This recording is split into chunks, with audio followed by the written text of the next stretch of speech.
Vote কেন্দ্রের ৪০০ গজের মধ্যে মোবাইল ব্যবহার করা যাবে না এমন সিদ্ধান্ত থেকে সরে এসেছে নির্বাচন কমিশন।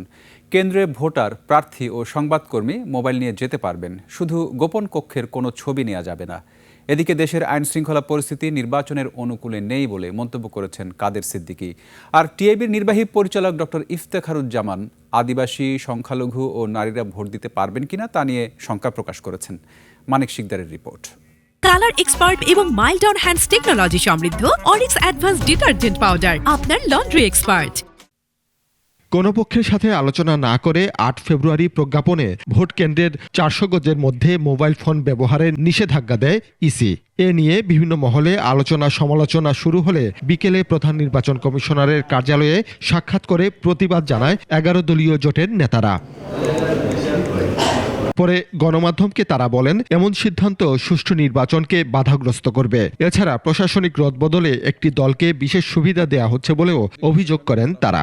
দেশবাসীর প্রত্যাশা পূরণের জন্যই আমরা বলেছি যে এক্ষেত্রে যদি এটা প্রত্যাহার না হয় তাহলে আমাদেরকে কঠোর কর্মসূচির দিকে যেতে হবে। আমাদের প্রার্থীরা বিভিন্ন অফিসারদের বিষয়ে অভিযোগ করেছেন লিখিতভাবে নির্বাচন কমিশনে, সেটার আর কোনো রিপ্লাই আসলে পাওয়া যাচ্ছে না।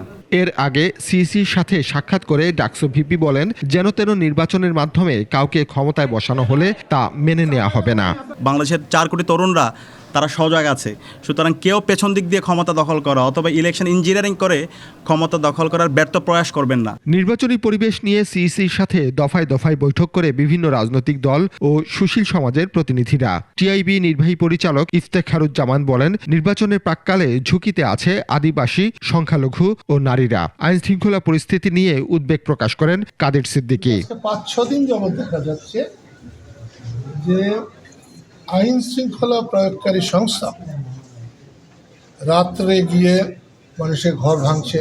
সমান প্রতিযোগিতার ক্ষেত্রে যা বোঝায় সেটা নিশ্চিত করে তারা নিজেরা তাদের ভোটের অধিকারটা চর্চা করতে পারবে কিনা সেটি নিয়ে আমাদের উদ্বেগের যথেষ্ট কারণ রয়েছে। সন্ধ্যায় ইসি সচিব আক্তার আহমেদ জানান, আচরণবিধি লঙ্ঘনের বিষয়ে কমিশন যথাযথ পদক্ষেপ নেবে।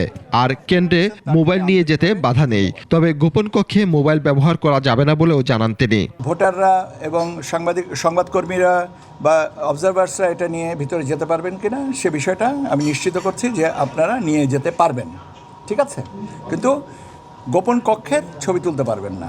এদিকে ১০ ফেব্রুয়ারি সকাল 7:30 থেকে 14 ফেব্রুয়ারি বিকেল 4:30 পর্যন্ত নির্বাচনী এলাকায় জনসভা, মিছিল ও শোভাযাত্রা না করার নির্দেশনা দিয়েছে ইসি।